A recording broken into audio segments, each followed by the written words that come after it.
Good evening, friends. So from today, we'll start complete coverage of Lucent's high yield topics that are important for various central and state government competitive exams such as UPSC, UPPCS, SSC CGL, and many more. So here I will make sure that you learn along with the video, and I would try my best to let you know कि exam में क्या ज़रूरी है. We don't have to read page by page और memorise word by word in the Lucent, but we must memorize what is important. So I'll make sure that I'll do my best to be able to deliver. So without any further ado, let's begin. So the first lecture is going to be about the nutrients, and by nutrients, it's a very commonly used day-to-day word, and it is generally associated with the energy, है ना. When we feel that we are feeling low on energy, and somebody say that you might be deficient in some nutrient, that's why you are feeling so.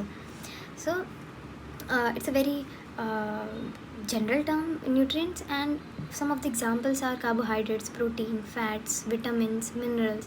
So we are going to study about them, and from the exam point of view, we are not going to do PhD on these topics, and that is not required in the exams also. So let's begin with the lecture.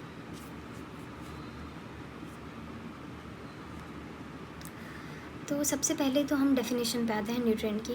तो जैसा कि हमने देखा कि ये energy से associated है, तो वही है कि जो सब्सटेंस किसी ऑर्गेनिज्म को एनर्जी दे वो न्यूट्रिएंट है.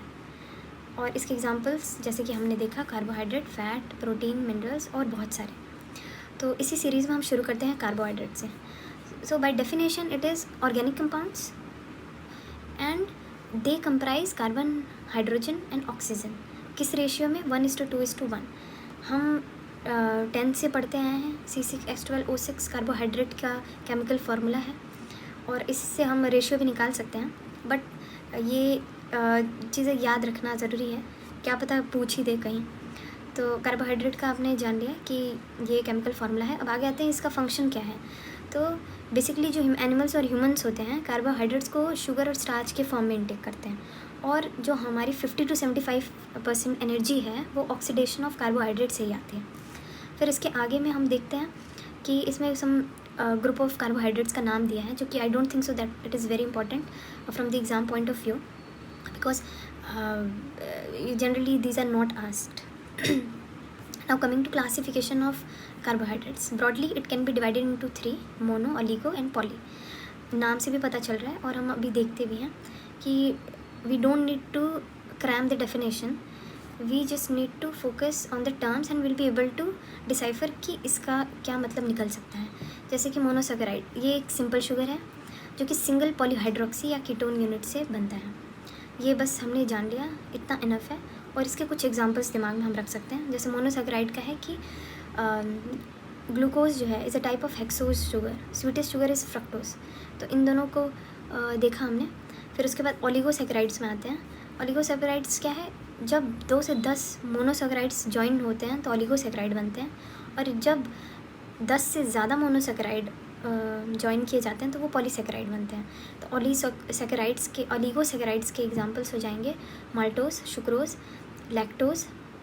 और वहीं पॉलीसैकेराइड्स के एग्जांपल हो जाएंगे starch, glycogen, cellulose, chitin.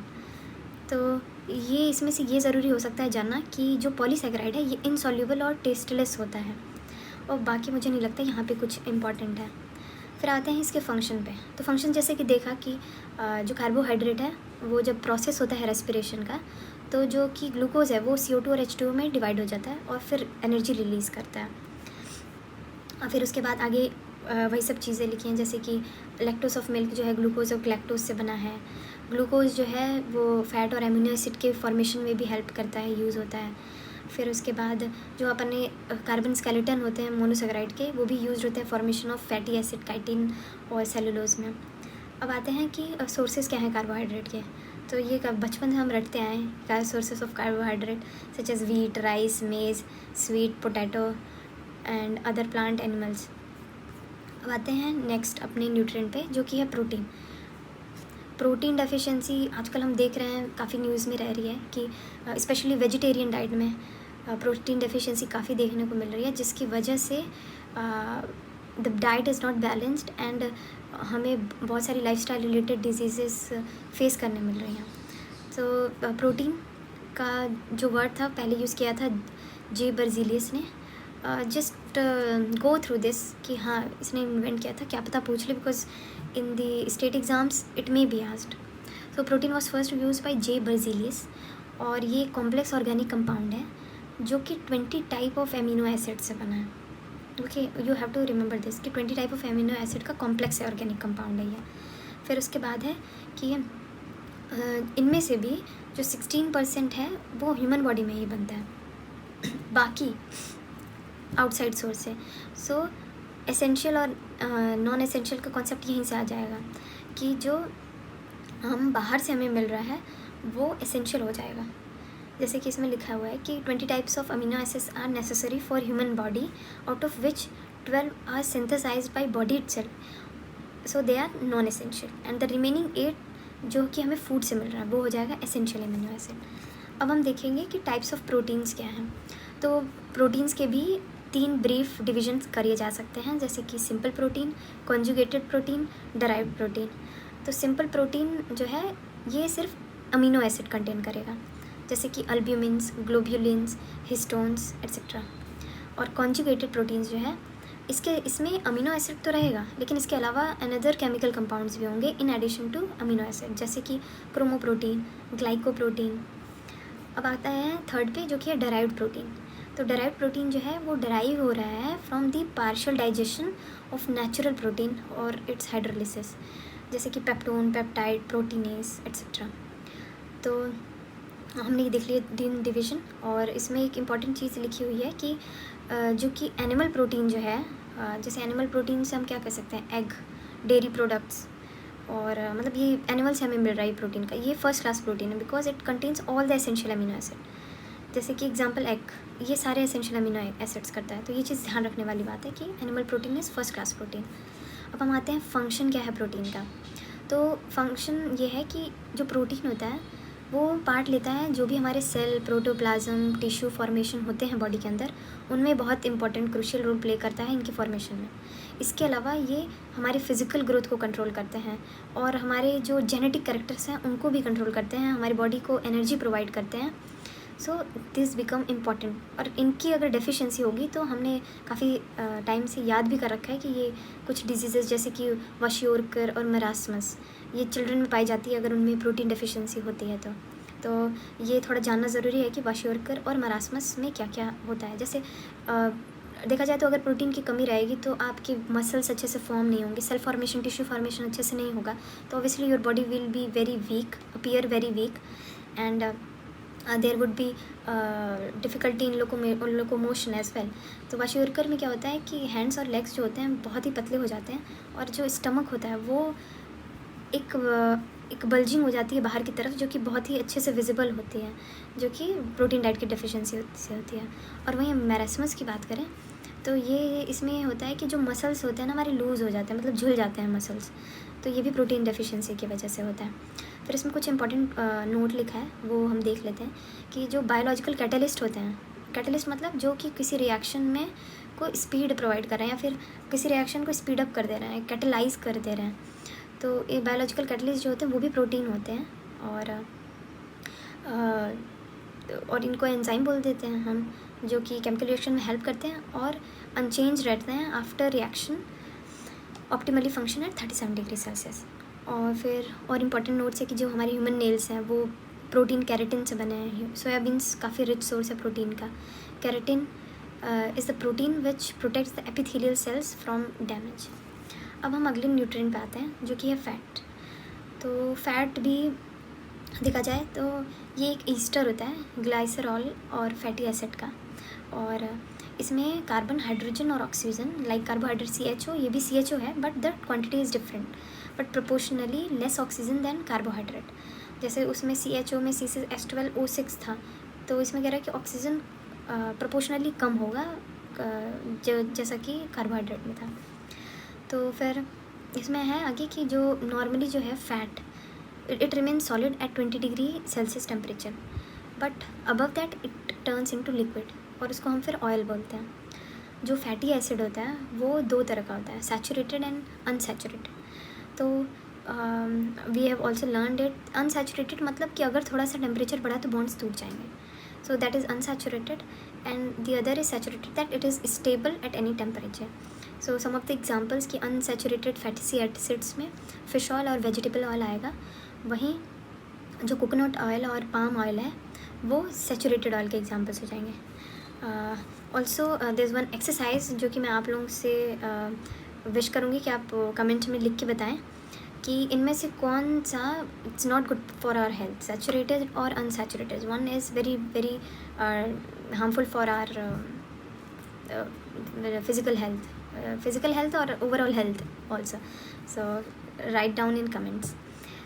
Now the other information I don't think it's very important. फिर उसके बाद है कि हमें नॉर्मली 20 to 30% जो हमारी एनर्जी है वो फैट से आती है, वहीं हमने देखा था कार्बोहाइड्रेट में ये अप टू 75% तक जा रहा था। तो अब है फंक्शंस क्या हैं फैट के, तो like other nutrients it provides energy, और फिर उसके बाद फैट जो है हमारी स्किन के अंदर रहता है वो हीट लॉस को प्रिवेंट करता है हमारी बॉडी के अंदर से। ये ऑब्वियसली फूड मटेरियल को टेस्टी बनाता है, it protect different parts of the body from injury, और फिर उसके बाद वेरियस डिजीज़ डेवलपमेंट को चेक करता है। एक्सेसिवनेस अगर फैट हो जाती है तो फिर उसके बाद हमारे हार्ट डिजीज़ेज़ और ब्लड प्रेशर की प्रॉब्लम्स होने लगती है, और फिर जब oxidation of fat and oil होता है तो उसकी वजह से रेंसिडिटी होती है, जिसकी वजह से टेस्ट का चेंज और स्मेल ऑफ फूड होती है। So this is all about the fat. Now coming to vitamins. Vitamins में भी अगर देखा जाए तो only in proteins they've given कि ये किसने कॉइन किया था, और विटामिन में दिया है कि किसने कॉइन किया था, तो ये ज़रूरी हो जाता है हमारे लिए कि हम याद कर लें। जैसे प्रोटीन में जिनका नाम लिखा था वो थे जे बर्जीलियस, और वहीं विटामिन में जिनका नाम लिखा है वो है सर FG हॉपकिंस। तो Berzelius for the protein, Hopkins for the vitamins. Now coming to vitamins. Vitamins भी एक ऑर्गेनिक कंपाउंड होते हैं, और ये ज़्यादा हमें रिक्वायर्ड नहीं होता है, लेकिन इनका ये है कि most of it is not made inside our body, so the outside source, that is by food we take it the most, and also no calorie is obtained from it, but it is very important in regulating chemical reaction in metabolism of the body.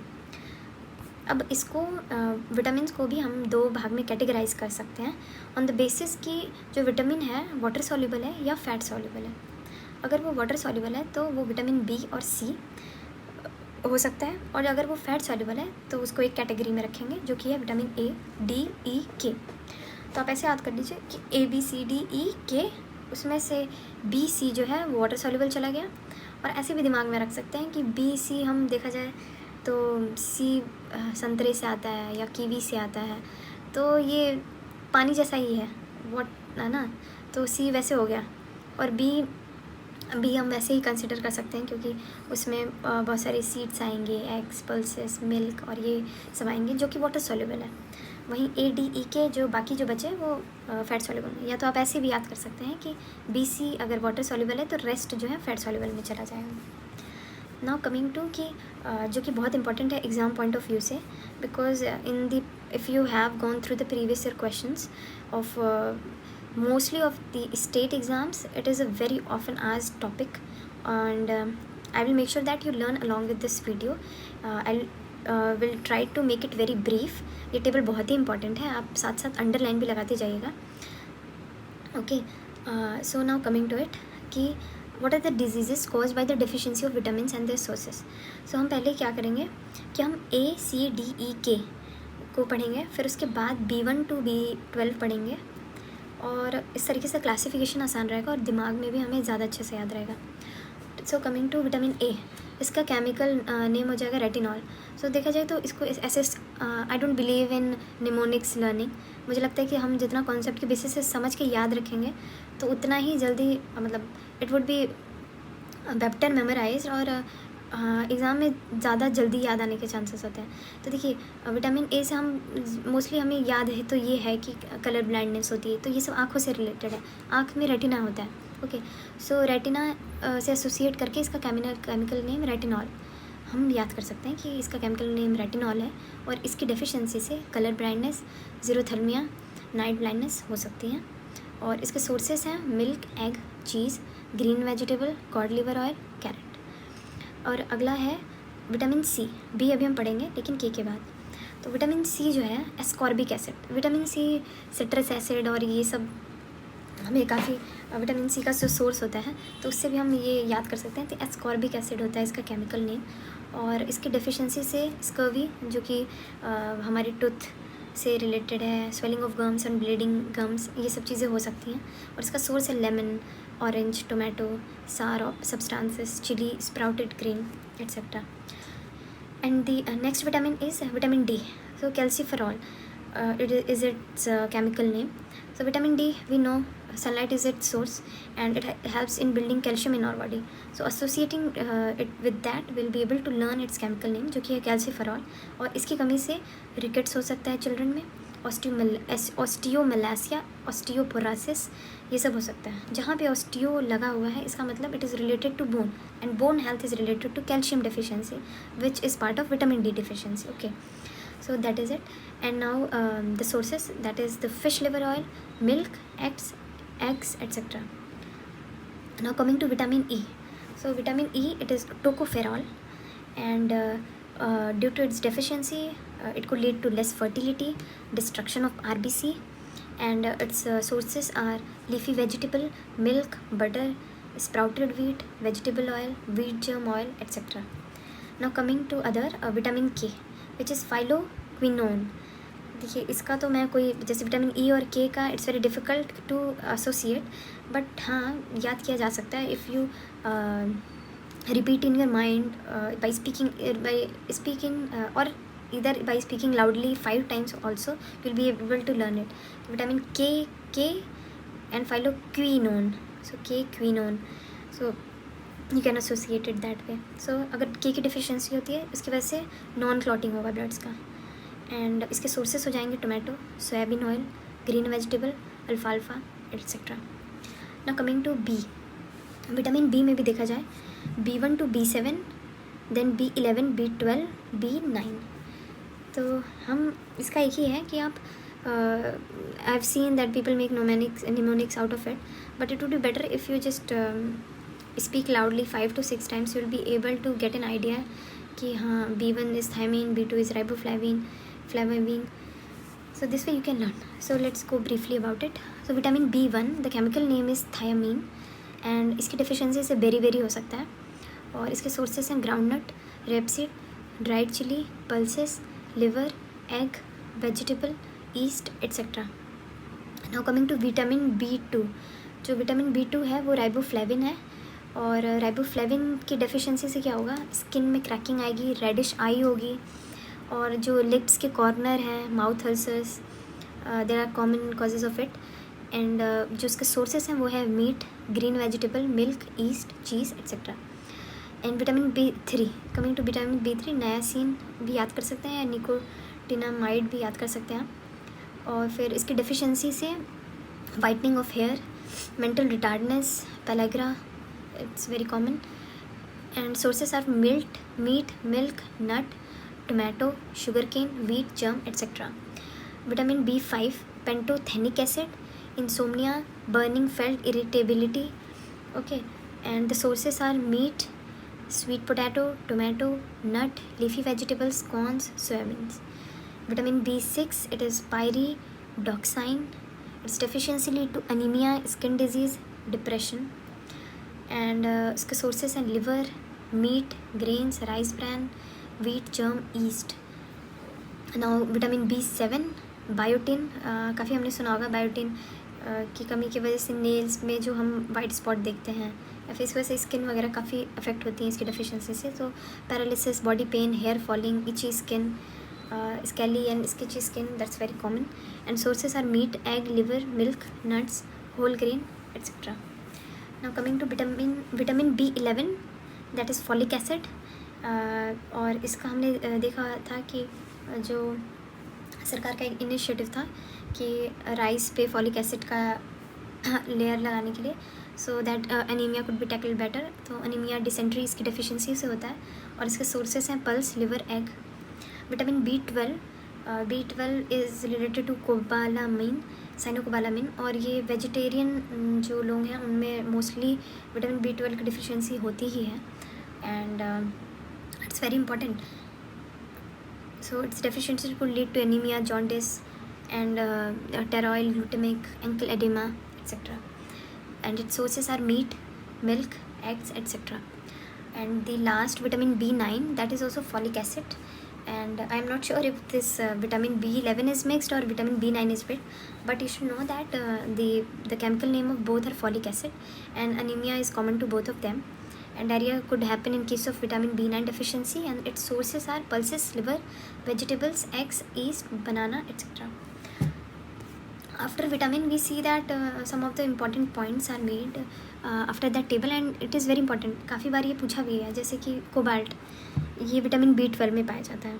और फिर उसके बाद है synthesis of जो vitamin है वो हमारे sales में नहीं होती है. It is fulfilled by the vitamin containing food. वहीं विटामिन D एंड K का सिंथेसिस हमारी बॉडी में होता है. ओके. एंड ब्लीडिंग गम, फ्लॉनिंग of teeth, fragile bones, delayed wound healings, ये सब विटामिन C की डेफिशिएंसी से होता है. और डेफिशिएंसी ऑफ कैल्शियम जो है, calcium mainly occur in absence of vitamin D. And synthesis of vitamin D takes place by UV present in the sunlight through cholesterol of skin, and vitamin D2 is known as ergocalciferol. Next point is vitamin K is synthesized in our colon by the bacteria, and from there it is absorbed. Okay. Now vitamin A is mainly stored in liver. There is use of polished rice in human diet cause very because it take out the essential nutrients. हमने काफ़ी बार सुना होगा कि हम local rice varieties को promote करते हैं, जैसे काला नमक राइस हो गया, रेड राइस हो गया. Why? Because they are unpolished, and in its raw form only they are a whole balanced diet. So polished rice deficiency could lead to beriberi. And most of the vitamins are not synthesized in human body, and amla is the richest source of vitamin C. Now the next is minerals, and the mineral is a homogeneous inorganic material. Okay, the vitamins and the previous one which we read, they were organic, and this mineral is homogeneous inorganic material which are needed by the body and which control the metabolism of our body. So there are some important minerals given in this table, and I don't think so it has been asked quite a lot, but just go about the mineral and their ratio, like daily quantity requirement. Like mostly we see that it is in milligram or grams, like sodium, potassium, calcium, we are aware about it, phosphorus, iron, iodine, magnesium, zinc, copper, cobalt, these all are important. And कहीं ना कहीं ये जो हमने sources पहले भी पढ़े vitamin से, उसके सोर्सेज से मैच भी करते हैं.